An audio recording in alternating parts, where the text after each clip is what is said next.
Hi friends, welcome to Usha Fun Foods. ನಾನಿವತ್ತು ಪಾಲಕ್ ಸೊಪ್ಪಿನ ತಂಬುಳಿ ಮಾಡೋದನ್ನು ತೋರಿಸ್ತಾ ಇದ್ದೀನಿ. ಅದಕ್ಕೆ ಒಂದು ಮುಷ್ಟಿಯಷ್ಟು ಪಾಲಕ್ ಸೊಪ್ಪನ್ನು ಹೆಚ್ಚಿಟ್ಕೊಂಡಿದ್ದೀನಿ. ಅದಕ್ಕೆ 2 ಚಿಕ್ಕ ಹಸಿಮೆಣಸಿನ್ಕಾಯಿಯನ್ನು ತಗೊಂಡಿದ್ದೀನಿ, 1 ಚಮಚ ಜೀರಿಗೆ, 4 ಕಾಳು ಮೆಣಸನ್ನು ತಗೊಂಡಿದ್ದೀನಿ. ಅದನ್ನು ಈ ಬಾಣಲೆಗೆ ಹಾಕಿ ಹುರ್ಕೋತೀನಿ.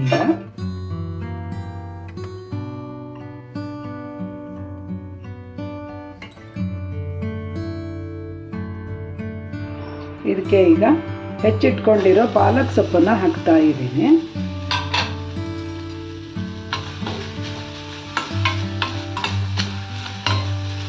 ಇದನ್ನು ಹಾಗೆ ಡ್ರೈ ರೋಸ್ಟ್ ಮಾಡ್ಕೋಬೇಕು ಫ್ರೆಂಡ್ಸ್. ಸಣ್ಣ ಉರಿನಲ್ಲಿ ಒಂಚೂರು ತಾಳಿಸಿದ್ರೆ ಅದು ಹಸಿ ವಾಸನೆ ಎಲ್ಲ ಹೋಗೋವರೆಗೆ ಹುರ್ಕೋಬೇಕು.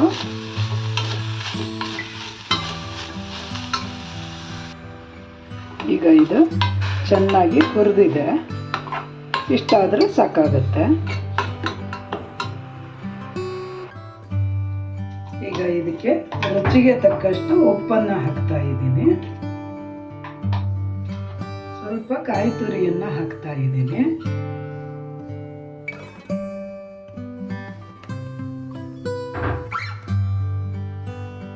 ಒಂದು ಅರ್ಧ ಚಮಚ ಸಕ್ಕರೆ ಹಾಕ್ತಾ ಇದ್ದೀನಿ. ಇದು ಒಳ್ಳೆ ಟೇಸ್ಟ್ ಕೊಡುತ್ತೆ.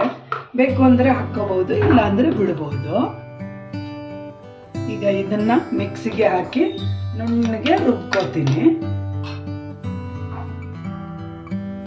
ಇದೀಗ ನುಣ್ಣಗೆ ರುಬ್ಕೊಂಡಿದ್ದೀನಿ. ಇದಕ್ಕೆ ಸ್ವಲ್ಪ ಮೊಸರು ಹಾಕಿ ರುಬ್ಕೋತಾ ಇದ್ದೀನಿ. ಈಗ ರುಚಿ ರುಚಿಯಾದ ಪಾಲಕ್ ತಂಬುಳಿ ರೆಡಿಯಾಗಿದೆ. ಇದಕ್ಕೆ ಒಗ್ಗರಣೆ ಮಾಡ್ತೀನಿ. ಈಗ ಸ್ವಲ್ಪ ನೀರು ಹಾಕಿ ತೊಳೆದು ಹಾಕಿದ್ದೀನಿ. ಒಗ್ಗರಣೆಗೆ ಸ್ವಲ್ಪ ತುಪ್ಪ ಹಾಕ್ಕೊಂಡಿದ್ದೀನಿ, ಸ್ವಲ್ಪ ಜೀರಿಗೆನ ಹಾಕ್ಕೊಂಡಿದ್ದೀನಿ, ಸ್ವಲ್ಪ ಕರಿಬೇವನ್ನು ಹಾಕ್ಕೊಂಡಿದ್ದೀನಿ. ಯಾರೆಲ್ಲ ನನ್ನ ಚಾನಲ್ಗೆ ಸಬ್ಸ್ಕ್ರೈಬ್ ಮಾಡಿಲ್ವೋ ಸಬ್ಸ್ಕ್ರೈಬ್ ಮಾಡಿ, ಲೈಕ್ ಮಾಡಿ, ಶೇರ್ ಮಾಡಿ. ಪಾಲಕ್ ತಂಬುಳಿ ನೀವು ಮಾಡಿ ನೋಡಿ. Thank you for watching. Bye bye.